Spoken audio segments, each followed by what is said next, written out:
जादुई टोकरी की कहानी एक दिल छू लेने वाली काफी दिलचस्प कहानी है। ये कहानी सभी उम्र के पाठकों को सही शिक्षा देने और उनमें अच्छे संस्कार पैदा करने में भी महत्वपूर्ण भूमिका भी निभाती है। इसके अलावा नींद वाली कहानियां भी हमारी एक महत्वपूर्ण कहानी संग्रह हैं। वो कहानियां बच्चों की बेहतर परवरिश और उन्हें सपनों की निराली दुनिया में ले जाकर उनका भरपूर मनोरंजन करती हैं। ये कहानियां रात के वक्त बच्चों को सुलाने के लिए सुनाई जाती हैं। कहानी सुनते सुनते बच्चे सो जाते हैं और कहानी का नायक उनके सपनों में जीवित होकर उनको जीवन का जरूरी पाठ पढ़ाता है। एक पुरानी बात है। रमेश नाम का एक कम उम्र का बालक अपने परिवार और दादा दादी के साथ एक छोटी सी पहाड़ी से सटे गांव में रहता था। गांव का नाम नौबतपुर था। रमेश काफी शरारती स्वभाव का एक लड़का था और वह तरह तरह के बच्चों वाली नादान हरकतें किया करता था। उसके हरकतों से हमेशा कोई न कोई छोटी बड़ी आफत आ जाती थी। इस गांव से कुछ दूरी पर एक जंगल था। एक दिन की बात है।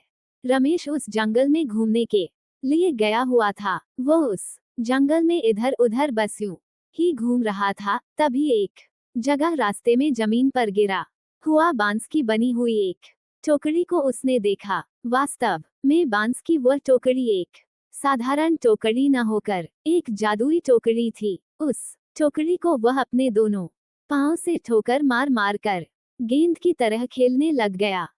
वह टोकरी काफी अलग तरह की थी। रमेश को भी वह टोकरी कुछ अजीब तरह की लग भी रही थी।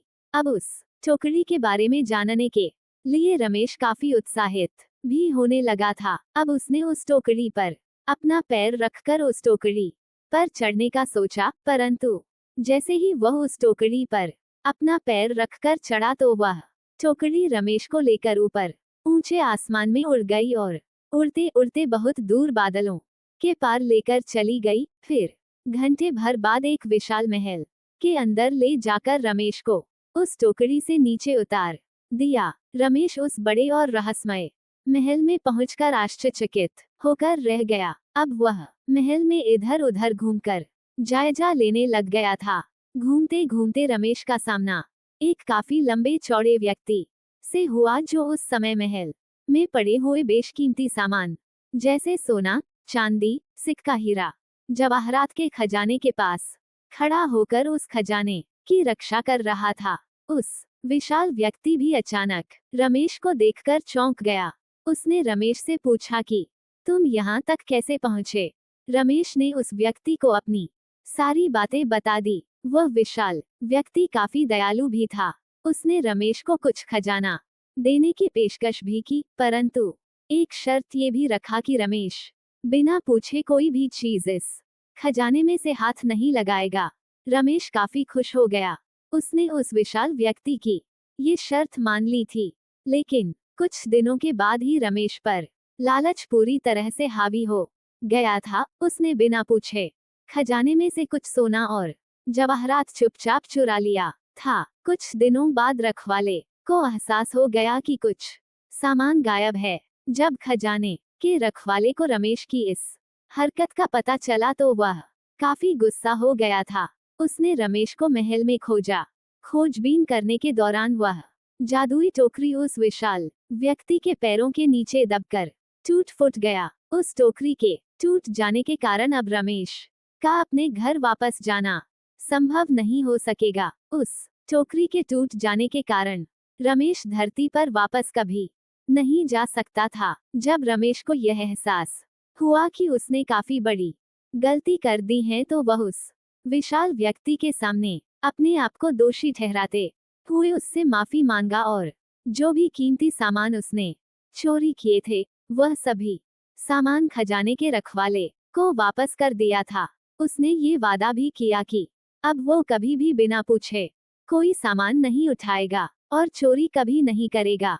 उस घटना के बाद रमेश अब एक बदला हुआ इंसान बन गया था। अब वो अपनी ईमानदारी और सत्यनिष्ठा के साथ उस महल में रह रहा था और खजाने की देखभाल भी कर रहा था। रमेश ने ये सीखा कि लालच कभी नहीं करना चाहिए। लालच इंसान को कहीं का नहीं छोड़ता है। रमेश के चाल चलन एवं बदले हुए स्वभाव को देखकर खजाने के रक्षक उस विशाल व्यक्ति को रमेश पर दया आ गई। उसने फिर से एक जादुई टोकरी बनाई जिस पर सवार होकर रमेश अब अपने गांव जाता था। एक दिन रमेश उस टोकरी पर सवार होकर फिर से अपने गांव की ओर उड़ गया।